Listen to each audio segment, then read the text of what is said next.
Welcome back to the weekend with Anthony Oppermann here on Sports Radio 910. It's that time once again for our weekly wildlife segment. And to help bridge the gap, welcome back in from the Virginia Department of Game and Inland Fisheries, Chris Dunnavant. And Chris able to line up a really special guest this week for us. Yes, we really have a treat for our listeners today, a real privilege to have professional bass angler David Dudley on with us today. David is two-time FLW Angler of the Year.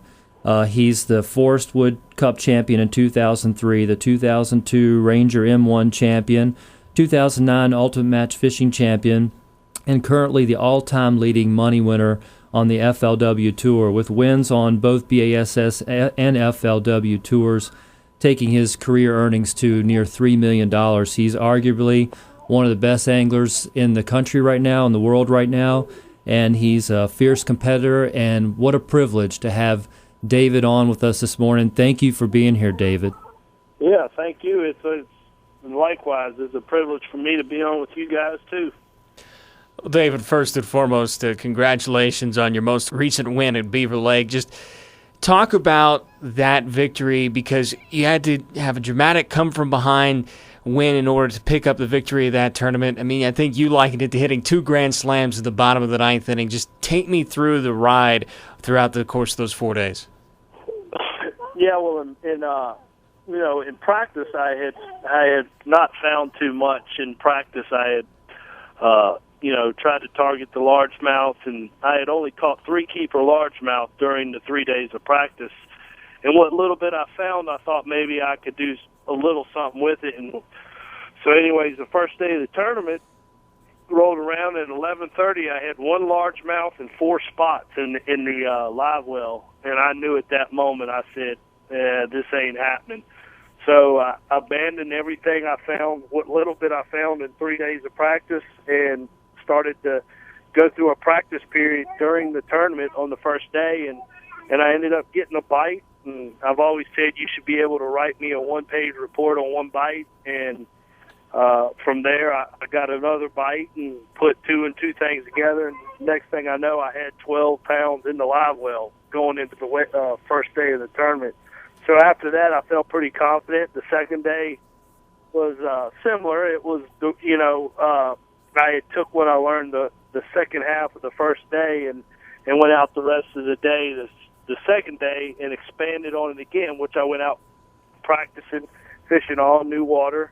The third day, I went back and repeated on a little bit of stuff, but then started to expand more on the third day. And the fourth day is when it really all unfolded, man. The fourth day was like a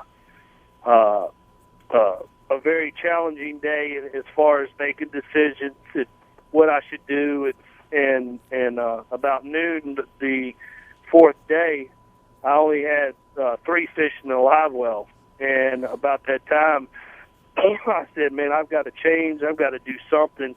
And I switched up and went to a wacky worm, which I had been previously throwing the Alabama rig, the first 3 days. So I changed up and went to a wacky worm on some of the same banks I was fishing in, and was able to just put together one of the greatest runs I've ever been on in my life. It was needless to say awesome. It was, every time I set the hook, it was like, big one. And I set the hook again, it was like, big one. And it was like every call I was making, when I say call, every decision I was making on the water, I could just ride around and look and say, right there, I'll be catching one. And I'd throw up there, and sure enough, my line would go swimming off, and it'd be a big one. And I'd look around, I'd say, right there, I'm going to catch one. It was like calling your shot, like Babe Ruth pointing to which field he was going to hit his home run in. I was kind of doing that out there on the water. It was one of those miracle days.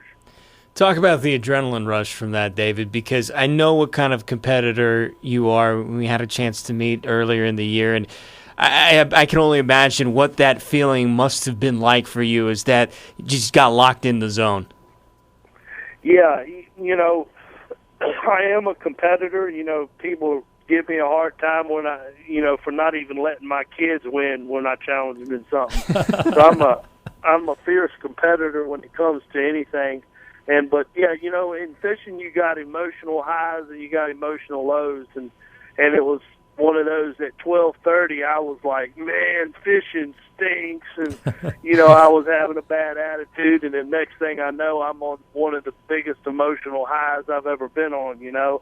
So when you get in a role and when you clue in on things, it's kind of like the unexplainable. You can't really explain why and how everything just clicks in, but it was one of those magical days that it was just, I couldn't do nothing wrong that second, the last leg of the tournament. David, I think, as a former tournament angler, I remember what it was like to have a poor practice and to have things not go well in the tournament and things not, go your way, and it's so easy to get down. It's so easy to get down on yourself and really lose that momentum and not be able to pick it up. And I think one of the neat things was I read an article on Saturday, the third day of the tournament, how one of your fellow competitors, he caught a near 20-pound bag, and that seems like he was about to run away with the tournament, and that could really disparage you and really dash the hopes of anglers. But it seems like you were encouraged, actually, by seeing that big bag. Your comments were after day 3 that, hey, that gives us all hope. It seemed that you were charged up by that. How much of an influence was that to you, and also just your attitude? How big of an influence is that when you're out there fishing on the water? Seeing Scott Canterbury come in with that big bag was definitely an encouraging moment, because I think there's only been one other bag higher. You can never count out anything in fishing, but I live by a motto on my shirt which says never be satisfied, and I'm never satisfied unless I win. I've always said second place is first place loser. Unless you win, you're a loser, and that's the attitude I have. And so knowing that Scott did come in with that big bag, and when you're 4 pounds behind on Beaver Lake, almost 5 pounds behind on Beaver Lake, that's a huge weight gap for that lake. And so seeing Scott come back from 13th to take the lead by over a pound, was an encouraging thing. And but I knew I couldn't be just satisfied with just finishing high. I want to win, and I want to win everything I do. And I took that attitude and didn't give up, and was able to come through in the final leg of the 4th day. Getting joined by David Dudley. He, of course, picked up the win at Beaver Lake in the most recent FLW Tour event. And David, you mentioned the fact that you'd been throwing the Alabama rig, and obviously this continues to be a very popular lure on the tour. Just talk about the influence that it has and what you've kind of noticed in the trend, because I know it's a big talked-about thing, especially considering the fact that the Bass Tournament has banned it. Yeah, they chose to elect not to use it, and we're able to use it. It's a tool that is going to be around now till the end of times. It's a lure that catches suspended fish very well, and we're all in the learning stages about it. It's a bait that I think I can talk with a little bit I know about it now, but I still say there's a lot to be learned about it. So,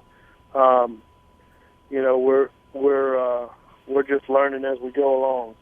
And David Dudley joined us here on The Weekend with Anthony Oppermann, our weekly wildlife segment with Chris Dunnavant from the Virginia Department of Game and Inland Fisheries as well. And David, I know that you played multiple sports in high school, and you had an opportunity to go play collegiately in athletics, but you chose fishing. What is it about fishing that gets you going? I don't know. It's something about tricking another animal into biting your lure. It's pretty cool that when you can throw something out there and trick them into biting it, it's a rush, and then of course the competitiveness. Since I was 6 years old, I played football, basketball, baseball, and never missed a season until I graduated. So the competitiveness is like a drug in me. I always want to compete and do whatever, but fishing is a sport that no matter your age, athletic ability, or anything about you, size doesn't race, nothing. Fishing is a sport that carries over to anybody, and anybody can participate in it. So I don't know. It was just a sport that I knew that I enjoyed. I watched it on TV, and it was like one of those little kids that says, I want to do that one day. That's what I want to do. I want to be a professional bass fisherman. And I just took it serious. It wasn't, when I went fishing at a pond before school, it wasn't just me playing before school. It was like literally me putting myself through college. When I would get done with football practice and go night fishing at a pond, it wasn't just me playing as a kid. It was, hey, this is what I want to study. So I actually started taking it and studying it at an early age, not just for playtime, but studying it, trying to figure out how to get better. And it's something I took serious. And, I've been able to fish now for 16 years and travel all over the country. And Castrol is my title sponsor, and they have absolutely been, great company to work with. Not only are a great company, but a great oil to put in your vehicle whenever you are traveling. I know everybody's trying to push their motors a lot long, oil changes a lot longer, but if you really want to protect your motor, you need to use Castrol. So it's been a great career. Well, David, I think I have an idea of part of where you got your toughness from and your fight from, and I know you're joining us with a heavy heart with the passing recently of your grandmother. Just talk about the inspiration that she provided you this past weekend, and then also it just really seems like you're also a spiritual guy, and just the role of spirituality in your life. Yeah, my grandmother, who was 95 years old, pretty much she had entered the hospital 2 weeks before I had left to go to Beaver Lake in Arkansas. And before she left, she was consciously in and out. And the day before I left is what typically they call the rally day, is right before they pass, they have what they call a rally day. And she was conscious for a little while, and I said, Granny, I'm heading to a big tournament this weekend. I said, I need you to pray that I catch some big fish and that God will bless me with a win. And she looked at me, she said, I will.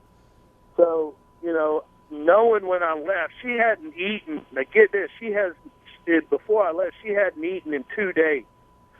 And she just, I don't know, she couldn't get any food down or water. They couldn't hook IVs up to her because her body was rejecting it. It was filling up her lungs. So anyways, 2 days without food or water before I left. I was gone 8 days, and she was still living, breathing, functioning, and that was 10 days without food or water. And just knowing every day I'd get off the water, the first call I'd make, is Granny still alive? And she'd be like, yep. And she is absolutely the toughest woman I know. And I knew if she could fight that long for life, I knew I could come back and fight for a win. She was a big inspiration for me during this time. And she passed away this past Wednesday, and it's not a sad thing. It's a celebration. She touched many people's lives just as she touched a lot of people's lives, just how she fought to go through it, and God ended up taking her away Wednesday, and we're going to celebrate it tomorrow. Chris, goes back to just what you were talking about. It doesn't matter the circumstances or the issues, always a positive outlook. Yeah, David definitely does. He has just such a good outlook on things, and I know, confident that is a big reason for his success and why he's such a fierce competitor on the trail. Well, David, certainly appreciate you taking the time to join us this morning. I know that you're anxious to spend some time with your family. You're a big family guy, so we'll let you get back to doing that. But congratulations on the win. Always great to see good guys finish first. Well, I appreciate it, and anytime you guys need me again, I'll be here for you. Thank you, David. Really appreciate it. Yep. And David Dudley, tournament champion at Beaver Lake, the most recent FLW Tour event. Join us here on the weekend with Anthony Oppermann. Stay tuned. When we come back, got my game plan for the weekend. That's next. The show is almost over, but the weekend is just getting started. More of The Weekend with Anthony Oppermann is next on Sports Radio 910.